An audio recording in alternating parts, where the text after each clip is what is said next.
Hey guys, welcome back to our channel TechTube. Today in this video, I'm going to show you guys how you can hide Viber last seen. So let's just get started.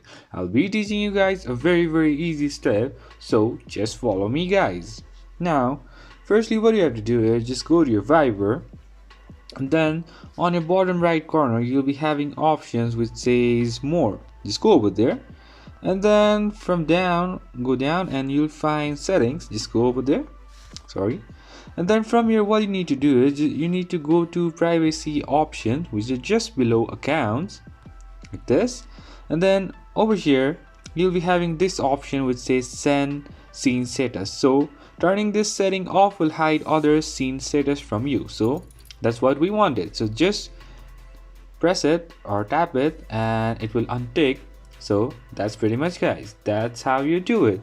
I hope this video is helpful for you guys. So thank you for watching our video guys. If you like our video, please leave a like and do not forget to subscribe our channel and also hit the bell icon so you never miss an update from us. If you have any queries, just comment down below guys. I'll see you guys again in our next video. Till then, stay safe guys. Thank you for watching.